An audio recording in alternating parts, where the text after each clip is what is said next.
السلام علیکم دوستو، خوفناک کہانیوں کے چینل پر آپ کو خوش آمدید کہتے ہیں۔ کہا جاتا ہے کہ جب ہم ان مخلوقات کا ذکر کرتے ہیں تو وہ بڑی دلچسپی سے قریب آ کر سنتی ہیں۔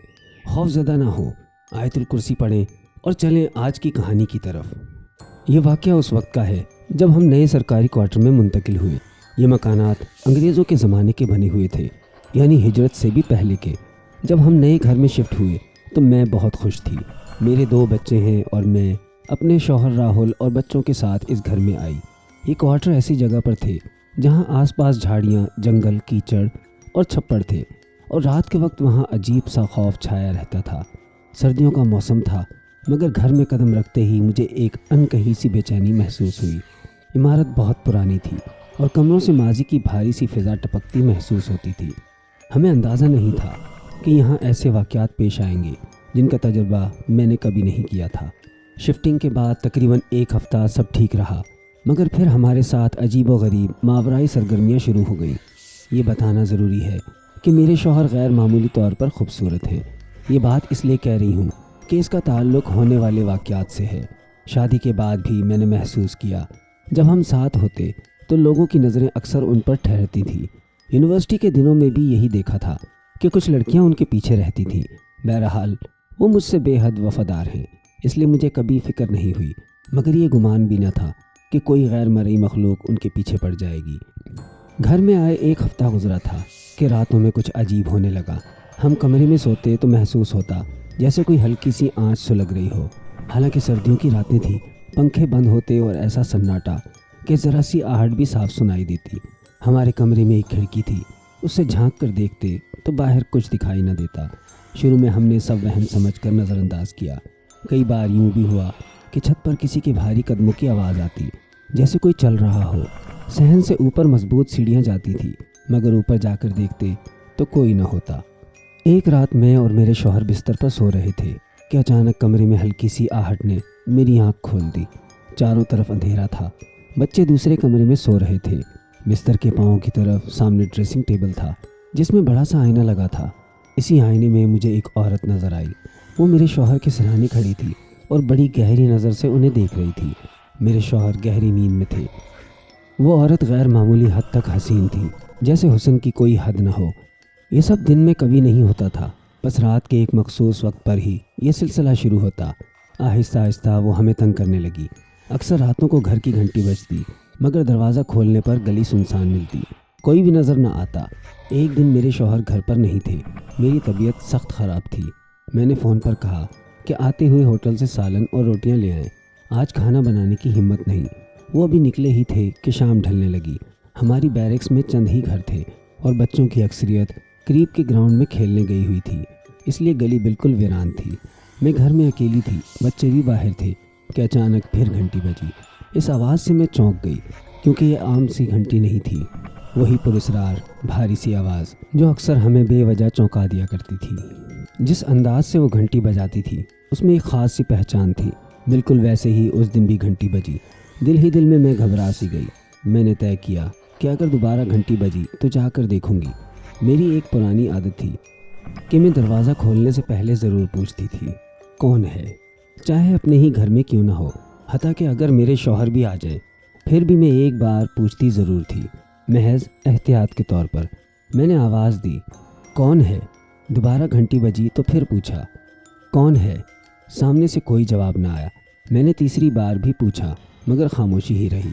میں وہیں کھڑی رہی اور دل میں سوچا کہ اب اگر گھنٹی دوبارہ بجی تو میں فوراً دروازہ کھول کر دیکھوں گی کہ آخر ہے کون۔ اچانک گھنٹی پھر بجی۔ میں تیزی سے بھاگی، دروازہ کھولا تو دیکھا کہ ایک عورت تھی جو بھاگتی ہوئی گلی کے کونے کی طرف گئی اور وہاں اس دیوار کے پیچھے چھپ گئی جہاں ہمارا گھر ختم ہوتا تھا۔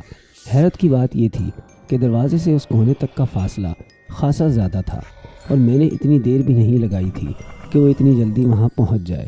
یہ منظر میرے لیے ناقابل یقین تھا۔ اس وقت تک میں نے اس واقعے کو اس عورت سے نہیں جوڑا تھا جسے میں نے آئینے میں دیکھا تھا۔ دونوں واقعات الگ الگ لگ رہے تھے، مگر دونوں ہی حد درجہ عجیب تھے۔ میں یہ بھی بتا دوں کہ ہمارے پاس ایک پرانی مہران تھی جسے ہم خاص موقع پر استعمال کرتے تھے، یا تو کسی کام سے باہر جانا ہوتا یا کہیں گھومنے کا پروگرام بنتا، ورنہ وہ گاڑی اکثر گھر کے باہر ہی کھڑی رہتی میرے شوہر کا دفتر قریب تھا، وہ پیدل بھی جا سکتے تھے مگر زیادہ تر موٹر سائیکل پر ہی جایا کرتے تھے۔ ایک بار میرے شوہر کسی دوست کی دعوت میں گئے اور وقت پر واپس بھی آ گئے۔ اگلے دن محلے کی ایک عورت نے مجھ سے بڑے عام سے انداز میں پوچھا، باجی کل رات کہاں گئی تھی؟ میں نے کہا میں تو کہیں نہیں گئی۔ وہ بولی رات کو بھائی کے ساتھ گاڑی میں نہیں بیٹھی تھی؟ میں نے خود دیکھا تھا، گاڑی آپ کے دروازے پر رکی، آپ اندر گئیں، پھر بھائی نے گاڑی پارک کی اور وہ بھی اندر آ گئے۔ اس وقت میں نے بات کو گھما دیا کیونکہ اگر میں انکار کرتی تو بات میرے شوہر پر جا سکتی تھی اور لوگ طرح طرح کی باتیں بنانے لگتے۔ اندر ہی اندر مجھے اندازہ ہو چکا تھا کہ معاملہ کچھ اور ہی ہے۔ میں نے اپنے شوہر سے صاف صاف پوچھا، کیا تم نے بھی کچھ محسوس کیا ہے؟ مجھے کچھ دنوں سے اس گھر میں عجیب سرگرمیاں لگ رہی ہیں۔ ان کی آنکھوں میں ایک عجیب سی کیفیت تھی، جیسے وہ کچھ چھپا رہے ہوں، کہنا چاہتے ہوں مگر کہہ نہ پا رہے ہوں۔ میں نے کہا دیکھو ہمارے بچے چھوٹے ہیں، مجھے یہاں کچھ ٹھیک نہیں لگ رہا، اگر تم نے کچھ دیکھا ہے تو مجھے بتاؤ۔ تب انہوں نے آہستہ سے اپنی شرٹ اٹھائی اور دکھایا، ان کے جسم پر ناخنوں کے نشان تھے۔ وہ بولے مجھے نہیں معلوم یہ کہاں سے آتے ہیں مگر جب نیند سے جاگتا ہوں تو یہ تازہ ہوتے ہیں۔ کافی عرصے سے اس گھر میں میرے ساتھ یہ سب ہو رہا ہے مگر میں تمہیں اس لیے نہیں بتا رہا تھا کہ تم ڈر جاؤ گی۔ تب ساری کڑیاں مل گئیں، کچھ تو تھا جو ہمارے ساتھ بھی تھا اور ہمارے گھر میں بھی۔ سردیوں کی ایک رات تھی، تیز اور طوفانی بارش ہو رہی تھی اور سردی اپنی انتہا پر تھی۔ جیسا کہ آپ جانتے ہیں سردیوں کی بارش میں ٹھنڈ اور بڑھ جاتی ہے۔ ہم سب رضائیوں میں دبکے ہوئے تھے کہ اچانک یوں محسوس ہوا جیسے کوئی دھات کی سلاخ سے ہمارے دروازے پر وقفے وقفے سے ضرب لگا رہا ہو۔ میں یہاں یہ بھی بتاتی چلوں کہ ہم 5 وقت کی نماز اور قرآن پاک کی تلاوت باقاعدگی سے کرتے تھے۔ شاید اسی وجہ سے وہ ہمارے اوپر پوری طرح حاوی نہیں ہو پا رہی تھی، بس ہمیں خوفزدہ کرنے کی کوشش کر رہی تھی۔ خیر کہانی کی طرف لوٹتے ہیں۔ رات کے سناٹے میں وہ دھاتی آواز ہمارے دروازے پر بار بار سنائی دے رہی تھی، ہلکی ہلکی ضربیں مگر اتنی قریب اور واضح کہ دل دہل جائے۔ وہ آواز عام نہیں تھی، خوف پیدا کرنے والی تھی۔ ہم سب نیند سے چونک کر جاگ اٹھے، میں، میرے شوہر راہل اور ہمارے بچے، جنہیں ہم اب اپنے ساتھ ہی سلایا کرتے تھے کیونکہ جب سے یہ واقعات شروع ہوئے تھے ہم کسی کو اکیلا نہیں چھوڑتے تھے۔ بچے گہری نیند میں تھے مگر میں اور راہل ایک دوسرے کا چہرہ دیکھ رہے تھے کیونکہ یہ آواز نہ تو کسی درخت، پودے یا شاخ کے ٹکرانے جیسی تھی، نہ ہی کسی عام چیز کی۔ ایسا محسوس ہو رہا تھا جیسے کوئی خاص طور پر لوہے کی سلاخ سے ہمارے دروازے پر ضرب لگا رہا ہو۔ باہر موسلادھار بارش، اس کے ساتھ گرج چمک اور اندھیرا، سب کچھ مل کر فضا کو حد درجہ خوفناک بنا رہا تھا۔ بجلی جا چکی تھی، ہم نے موم بتی جلائی، کمرے میں مدھم سی روشنی پھیل گئی۔ راہل نے کہا میں جا کر دیکھتا ہوں مگر میں نے فوراً منع کر دیا، پہلے ہی حالات ٹھیک نہیں تھے۔ یہاں میں یہ بات بتانا بھول گئی کہ ان ابتدائی ماورائی سرگرمیوں کے بعد راہل نے اپنے دفتر میں کوارٹر بدلوانے کی درخواست دے دی تھی مگر سرکاری عمل میں وقت لگتا ہے۔ انہوں نے مجھے سمجھایا کہ اللہ کی عبادت کرو، نماز اور ذکر میں لگے رہو، یہ چیزیں ہم پر اثر نہیں کر سکتی۔ بچے چھوٹے ہیں، ہمیں بھی ڈر لگتا ہے مگر میں نے درخواست ڈال دی ہے، انشاءاللہ جلد نیا کوارٹر مل جائے گا۔ پھر وہی بات دہراتے ہوئے انہوں نے کہا کہ اگر ہم ڈر جائیں گے تو یہ چیزیں اور حاوی ہو جائیں گی، اس لیے مقابلہ کرنا چاہیے کیونکہ اللہ کی طاقت سب سے بڑی ہے۔ راہل نے ذکر شروع کیا اور پھر کمرے سے باہر نکلے۔ مجھے تاکید کی کہ دروازے کے پاس ہی کھڑی رہوں، جیسے ہی وہ واپس آئیں فوراً دروازہ کھول دوں اور جب تک وہ باہر ہیں دروازہ اندر سے بند رکھوں اور کھڑکی سے انہیں دیکھتی رہوں۔ میں نے اسبات میں سر ہلا دیا۔ وہ آہستہ آہستہ صحن کی طرف بڑھے۔ گھر کا نقشہ ایسا تھا کہ 2 کمرے ایک کونے میں تھے، صحن پار کر کے مین گیٹ آتا ہے۔ میں کھڑکی سے دیکھ رہی تھی، وہ دھیرے دھیرے مین گیٹ کی طرف جا رہے تھے۔ بارش تیز تھی، اس کے باعث نظر کم ہو رہی تھی، اوپر سے رات کا اندھیرا، مجھے وہ صاف دکھائی نہیں دے رہے تھے۔ راہل نے دروازہ کھولنے کے بجائے دیوار پر چڑھ کر باہر جھانکنے کا فیصلہ کیا۔ وہ دونوں ہاتھ دیوار پر رکھ کر اوپر ہوئے اور جیسے ہی باہر دیکھا، چند لمحوں بعد پھرتی سے واپس کودے اور تیزی سے کمرے کی طرف آئے۔